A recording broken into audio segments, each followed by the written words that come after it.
Assalamualaikum warahmatullahi wabarakatuh. Perkenalkan saya Alvaro Pianos, NPM 18310006. Saya mahasiswa kedokteran Universitas Malahayati. Dalam video ini saya akan membahas atau sharing mengenai struktur tubuh anatomi pada manusia, yaitu pada otak, khususnya pada truncus cerebri.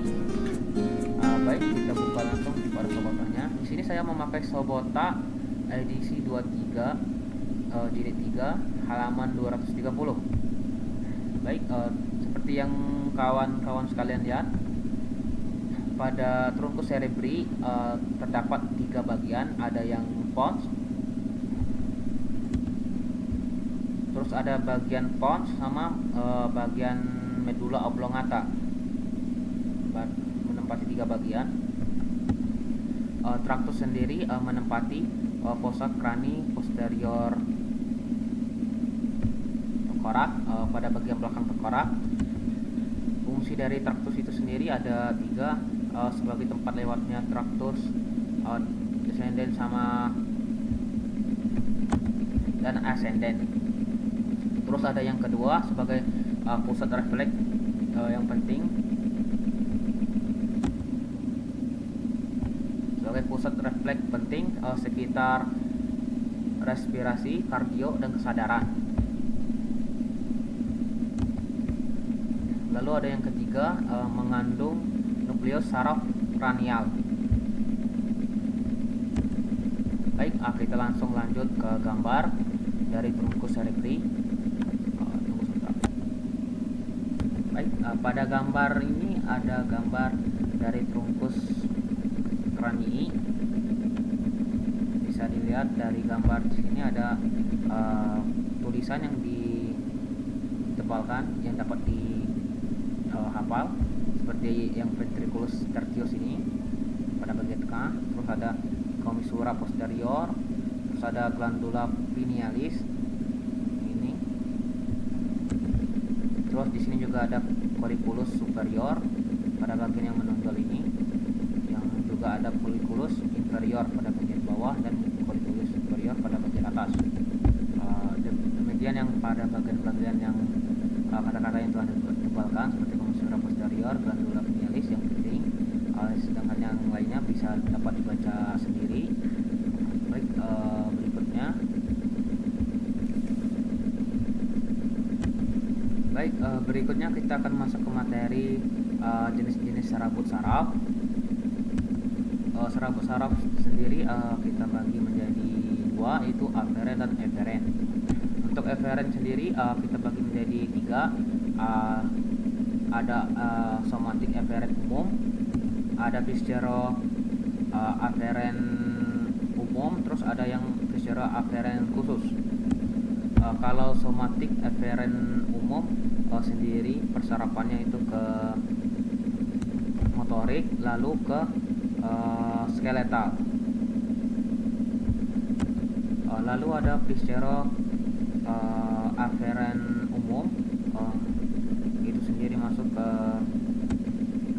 ke bagian parasimpatik, lalu kelenjar, lalu otot pons. Lalu ada visceral aferen khusus ke bagian branchiomotorico, otot lengan, faring. Dari aferen kita langsung ke eferen. Untuk yang eferen ada dibagi menjadi 4. Ada visceral aferen umum dan visceral aferen khusus. Terus ada somatic aferen umum dan somatic aferen khusus. Untuk pertama ada somatic aferen umum, dia termasuk dalam somatic. Proprioceptic, ada proprioceptic otot, sendi,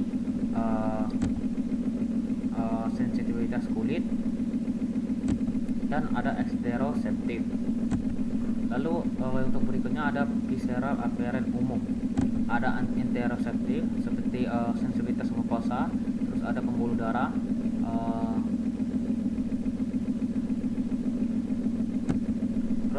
sekarang ada sama visceral afferent khusus berfungsi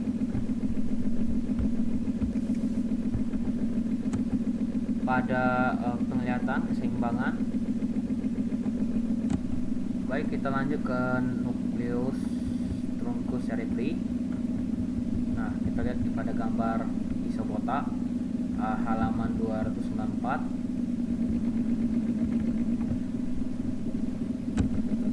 Bisa dilihat pada gambar untuk yang kuning ada nucleus accessorius, nervi oculomotori, terus ada yang warna pink yang gede nucleus nervi oculomotori, terus ini yang paling di bawah lagi ada nucleus nervi trochlearis, terus ada yang warna biru yang panjang nucleus mesencephalicus nervi trigimini, terus ada nucleus motorius nervi trigimini, terus yang bulat warna biru juga ada nucleus pontinus nervi trigimini,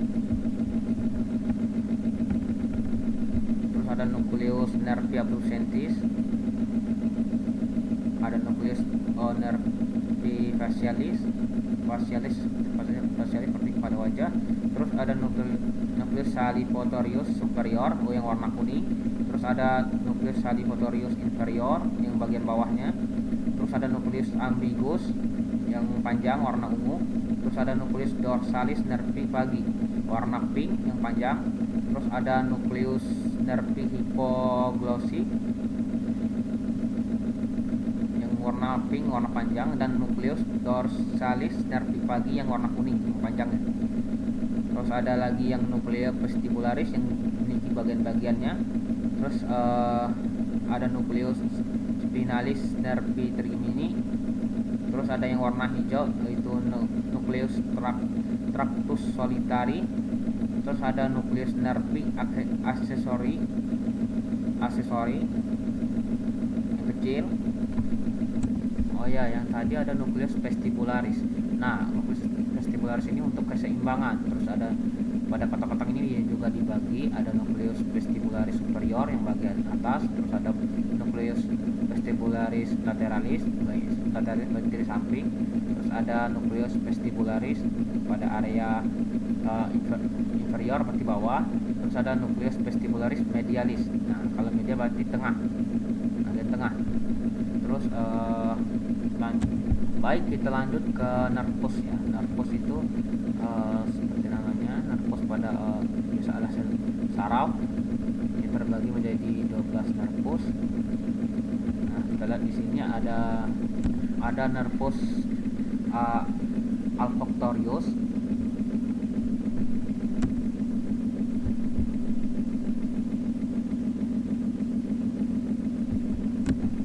Nervus olfactorius sendiri berfungsi untuk menerima rangsangan sensorik, yang berfungsi untuk menerima rangsangan dari hidung menuju otak, khususnya pada hidung.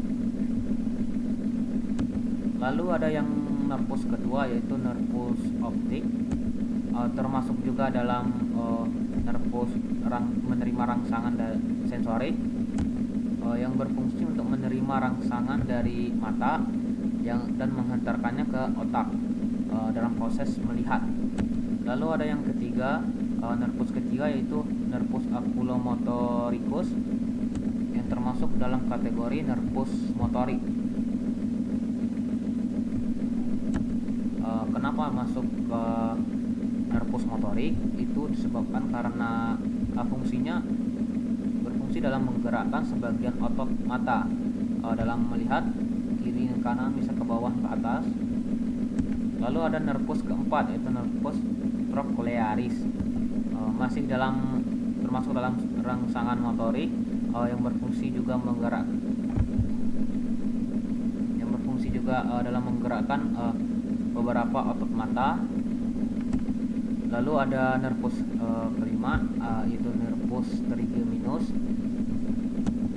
Bisa dilihat di sini ada nervus trigeminus, biasanya di bagian ini yang erat kaitan dengan ekspresi wajah.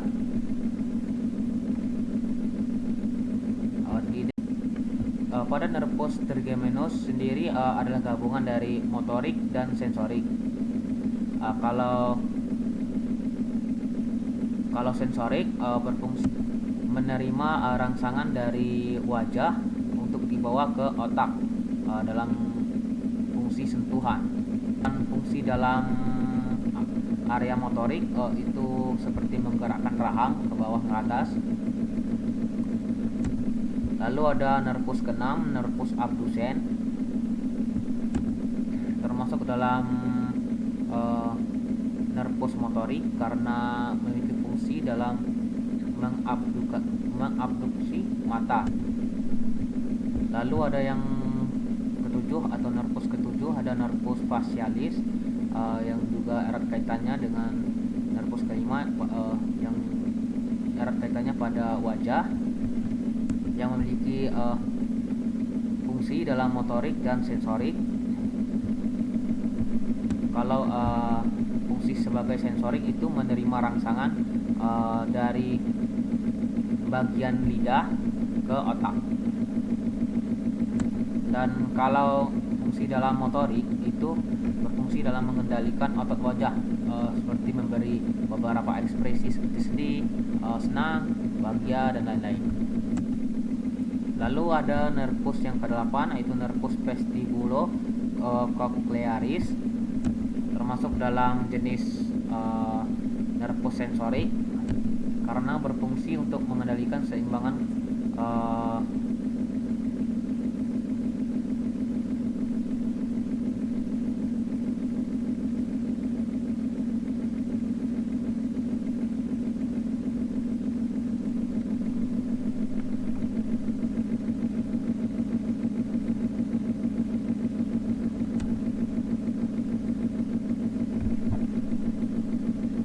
dengan cara menerima rangsangan dari otak sebagai respon.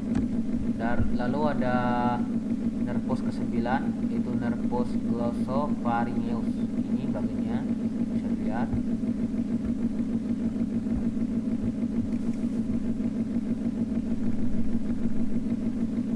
Yang juga termasuk dalam gabungan dari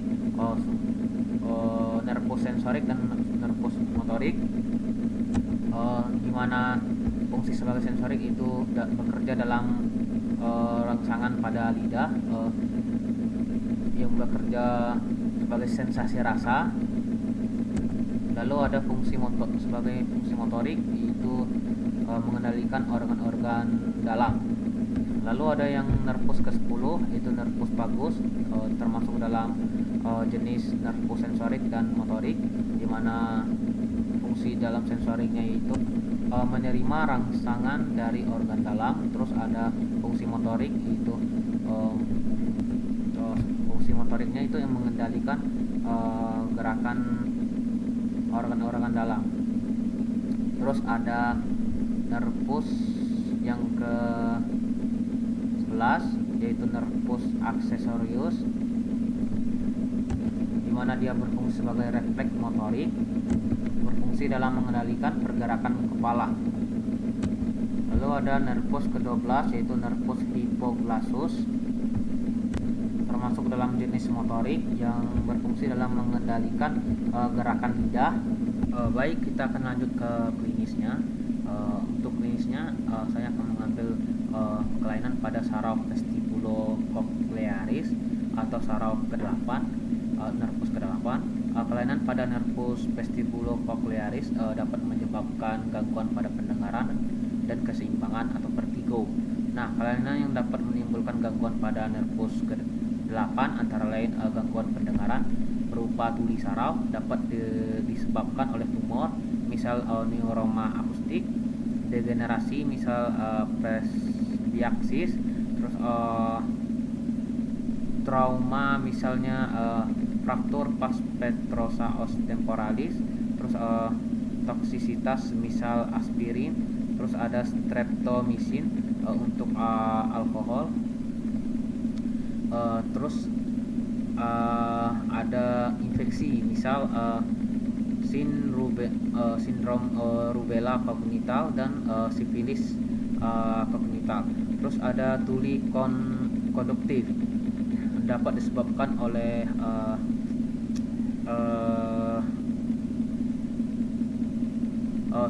serumen, otitis media, otosklerosis, dan penyakit Paget.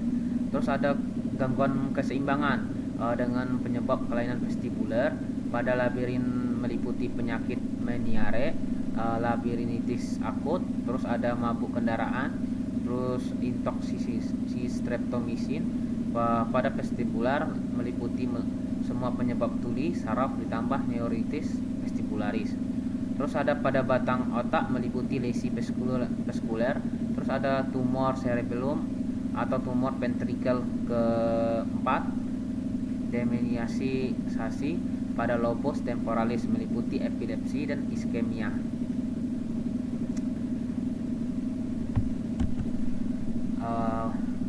Baik, sekian dari video dari pembahasan atau sharing tentang Tractus corneum.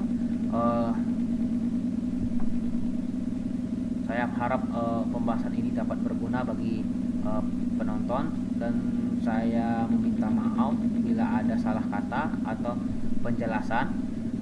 Saya tutup dengan assalamualaikum warahmatullahi wabarakatuh. Terima kasih.